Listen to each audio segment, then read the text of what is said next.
मोहल्लों में, गांव में जाकर के माता सावित्रीबाई फुले शिक्षा देने का काम करते थी। तो लोग, जो सामान्य वर्ग के लोग थे, ब्राह्मण और बनिया ठाकुर समाज के जो लोग थे, छोटी मानसिकता वाले जो लोग थे, मनुवादी विचारधारा वाले जो लोग थे, वो चाहते थे कि इस देश के अंदर दलित, पिछड़े, आदिवासी और अल्पसंख्यक इस देश के अंदर ना शिक्षा ग्रहण करें, ना अपने अधिकारों को जाने। जो लोग ऐसा चाहते थे, वो लोग माता सावित्रीबाई फुले के ऊपर गोबर और कीचड़ फेंकने का काम करते थे। साथियों, ऐसी परिस्थिति में भी माता सावित्रीबाई फुले और उनके पति महात्मा ज्योतिबा फुले जी नहीं रुके और उन्होंने अपने अंतिम समय तक, जीवन के अंतिम समय तक पूरे बहुजन समाज को शिक्षा देने का काम किया। और जो कुरीतियां हमारे समाज में फैली हुई थी पुराने समय से, उन कुरीतियों को खत्म करने के लिए उन लोगों ने, हमारे महापुरुषों ने काम किया।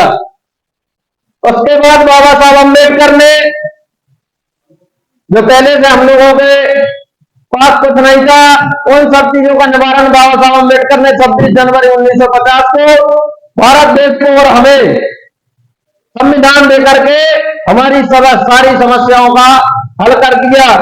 और साथ ही जो राजा पैदा होते थे, तो रानी के पेट की नसबंदी भी बाबा साहब अम्बेडकर ने कर दी। और नसबंदी करके बाबा साहब अम्बेडकर ने कहा कि आज मैंने रानी के पेट की नसबंदी कर दी है, तो अब कोई राजा रानी के पेट से पैदा नहीं होगा। अक्षय भाई खत्म कर रहे हैं अपन 10-15 मिनट। तो बाबा साहब अम्बेडकर ने कहा कि अब कोई राजा इस देश के अंदर रानी के पेट से पैदा नहीं होगा। अगर राजा पैदा होगा तो वो आपके और हमारे वोट की पेटी से पैदा होगा। 1956 में बाबा साहब अम्बेडकर के मरणोपरांत हमारा जो बाबा साहब अम्बेडकर जिस संकल्प को लेकर के चल रहे थे, वो संकल्प कुछ दिन के लिए पीछे चला गया। और उसके बाद जब मान्यवर कांशीराम साहब इस देश के अंदर आए, कांशीराम साहब तो सब लोग जानते हैं ना, जानते सब लोग है ना।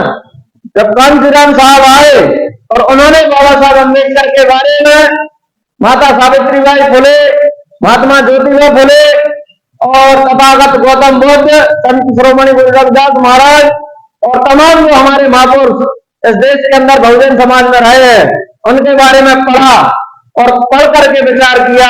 और विचार करने के बाद उन्होंने खुद में निर्णय लिया कि इन सभी बातों को जो हमारे महापुरुष इस देश के अंदर चाहते थे, जैसे हम लोग कहते हैं, संत शिरोमणि गुरु रविदास महाराज ने कहा कि ऐसा कहूं राज में जहां मिले सबन को अन्न, छोटे बड़े सब संबसन तब रैदास रहे प्रसन्न। सब लोगों ने सुना होगा, ये कोई नई बात नहीं है। हम लोग, हमारे जब कार्यक्रम होते हैं तो राज्यपाल जी कहते, इस बात को हम लोग बार बार बोलते भी हैं और हमारे नेता भी बोलते हैं। और संत शिरोमणि गुरु रविदास महाराज ने देश के अंदर बेगमपुरा राज की कल्पना की थी। कौन से राज की?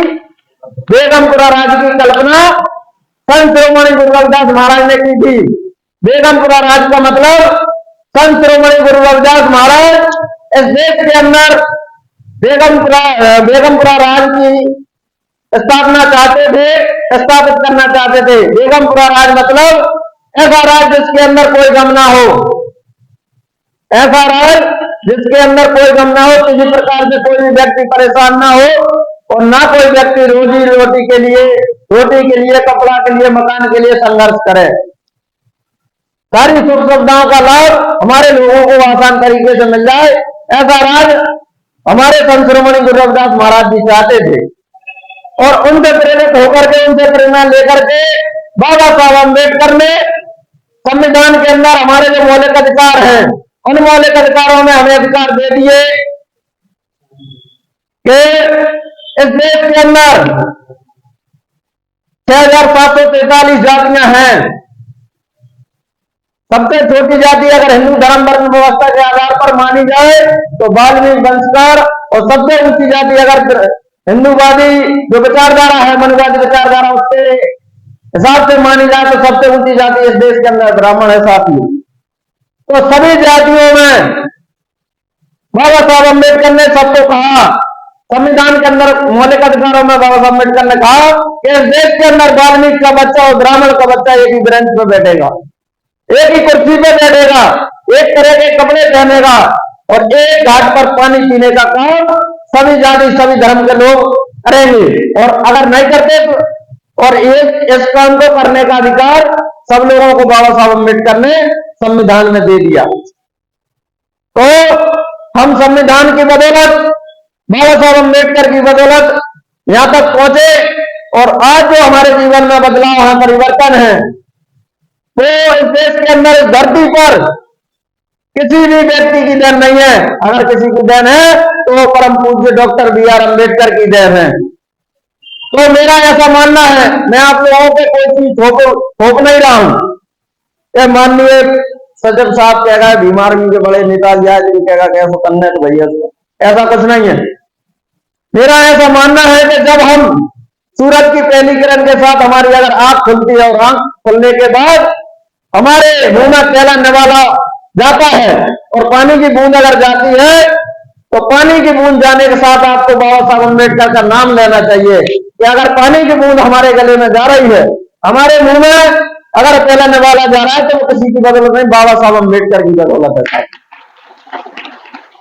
इस बात को हमें समझना पड़ेगा और हमें हमारे बच्चों को इस बात को बताना पड़ेगा। साथियों, अगर हमने आज के समय में हमारे बच्चों को हमारे महापुरुषों की कुर्बानियों के, उनके त्याग और बलिदान के बारे में नहीं बताया तो आने वाली पीढ़ी गुलाम हो जाएगी। इस बात को ना मैं रोक सकता, ना आदरणीय चंद्रशेखर आजाद जी रोक सकते, ना आप सब लोग रोक सकते। ये बात बिल्कुल सत्यता है। बाबा साहब अम्बेडकर भी कह गए चले गए, मान्यवर कांशीराम साहब चले गए और हम और आप भी चले जाएंगे।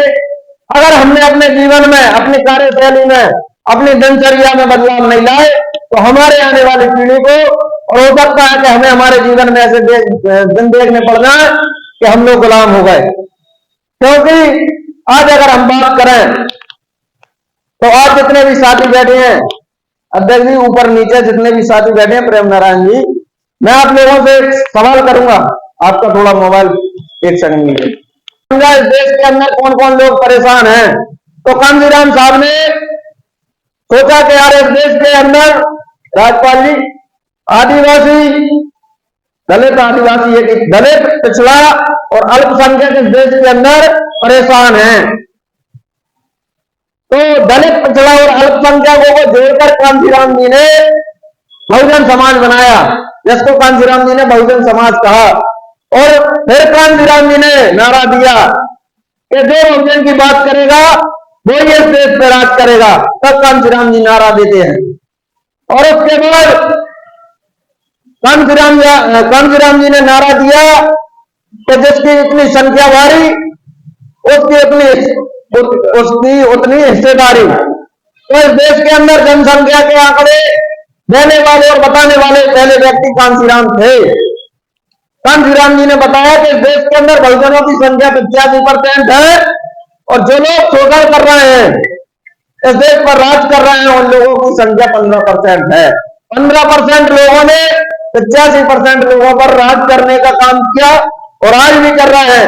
और वही लोग आपका शोषण कर रहे हैं और वही लोग आज पूरे देश पर कब्जा जमा बैठे हैं। और आज अगर हम बात करें तो पूरे देश के 85% 85 और 90 95% धन दौलत जमीन जायदाद सारी 15% लोगों के पास है। आप लोगों के पास कुछ नहीं है, केवल मंदिर की घंटी है, बजाते रहो तो साहब हमारा हिंदू धर्म खतरे में न पड़ जाए। अरे हमारा पूरा जीवन है खतरे में, हमारे बच्चों का भविष्य खतरे में है। भाई धर्म की तो बाद में सोचेंगे, पहले अपने बच्चों के भविष्य की तो सोच लो और कल की सोच लो कि हमें बच्चे की फीस कहां से देना है।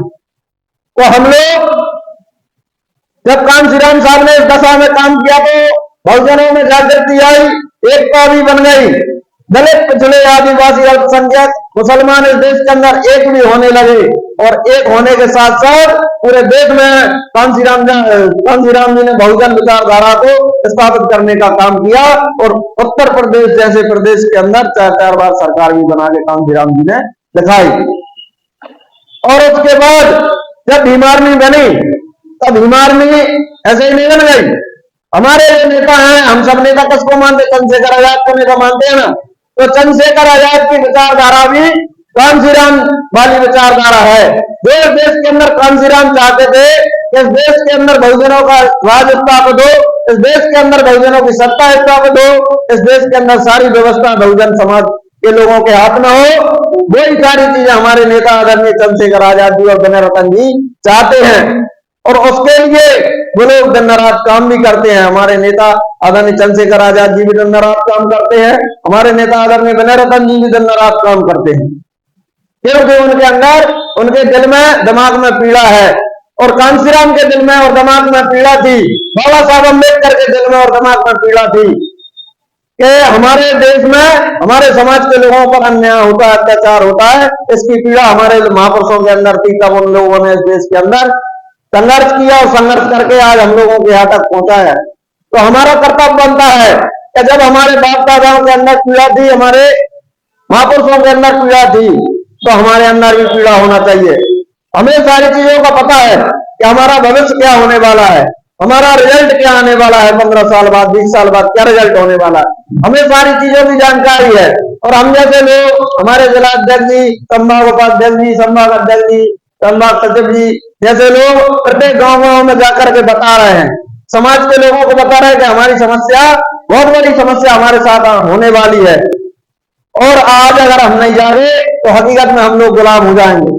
तो इन समस्याओं का निवारण एक ही है कि जो आप लोगों के साथ आपके भाई, आपके नेता बैठे हैं, इन लोगों को आप लोगों को साथ देना है गुना जिले के अंदर, और दिन रात एक कर दो। मेरे कहने का मतलब दिन रात एक कर दो। आप लोगों को पूरे महीने समय देने का जरूरत नहीं है, आप लोग महीने में 4 दिन दे दो, महीने में 4 दिन दो। अध्यक्ष जी से बोलो, भीम आर्मी के जो अध्यक्ष हमारे माननीय प्रेम नारायण जी, भाई राजपाल यादव जी, गिरिराज अहिरवार जी, इन लोगों से बोलो कि भाई साहब आज मैं फ्री हूँ, संडे का दिन है, आज आप मेरे गांव में मीटिंग कर जाओ। आपके गांव में मीटिंग हो जाए, उसके बाद आप अगले गांव में मीटिंग कराओ और भाईचारा बनाओ लोगों में। बहुजन समाज बनाने का अध्यक्ष जी हम लोगों को काम करना है। जब तक हम बहुजन समाज नहीं बनाएंगे, हम लोग अपने आप में आपस में एकता पैदा नहीं करेंगे, तब तक हमारी समस्याओं का हल होने वाला नहीं है। मैं कल की घटना आपको बता दूं, एक घटना हमारे जिले में एक घटना हुई, पिपराई गांव है, पिपराई में एक हमारे समाज का व्यक्ति। एक और बात पूछना चाहता हूं, बात तो पूरी हो गई, मैं खत्म कर दूंगा, कुछ ही समय पश्चात खत्म कर रहा हूं। आज कि पापा आप कहां सो रहे थे, तो सभी साथियों से निवेदन है और माननीय मेरे दोनों जिलाध्यक्षों से निवेदन है कि आप लोग, अध्यक्ष जी आप लोग भी देखो, ऐसा नहीं है, हो सकता है कि हम आज आ रहे, कल ना है, परसों ना है, तो आप लोगों को काम करना